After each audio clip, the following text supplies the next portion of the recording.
Zákaz dovozu ruského zemného plynu, ropy a jadrového paliva do Európskej únie do roku 2027 by mohol podľa šéfa maďarskej diplomacie Pétera Szijjártóa vystreliť účty za energie v maďarských domácnostiach dvojnásobne až trojnásobne.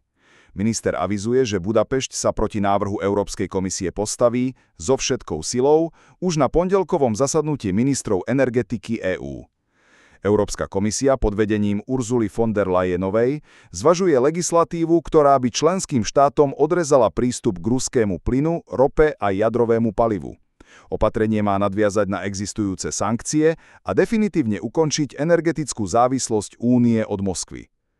Duo Ursuly von der Leyenovej a Volodymyra Zelenského sa chystá spôsobiť veľmi vážne škody, vyhlásil Péter Szijjártó v rozhovore pre portál Mandiner, zverejnenom v sobotu 14. júna 2025. Podľa ministra by zákaz dramaticky zvýšil ceny energií nie len v Maďarsku, ale aj v ďalších krajinách strednej Európy, ktoré sú na ruských dodávkach technicky naviazané. Szijjártó zdôraznil, že energetický mix je suverénna kompetencia členských štátov a Brusel nemá mandát diktovať, odkiaľ budú kupovať strategické suroviny.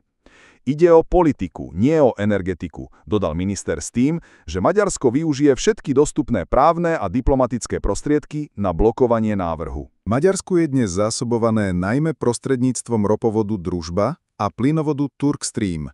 Alternatívna trasa z Jadranského mora má podľa ministra nedostatočnú kapacitu a chorvátsky prevádzkovateľ navyše opakovane zvýšil tranzitné poplatky.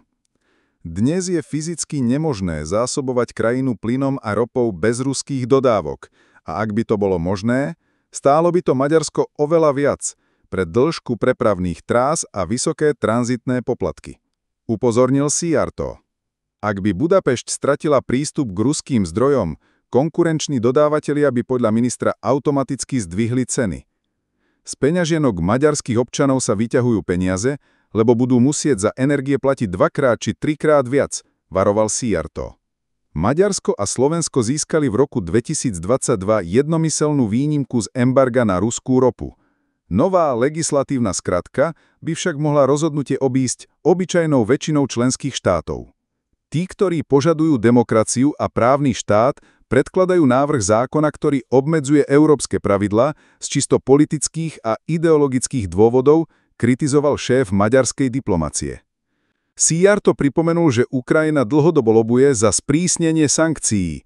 Vidí sankcie, predĺžuje vojnu, zasahuje do rozhodovania o energetických zdrojoch.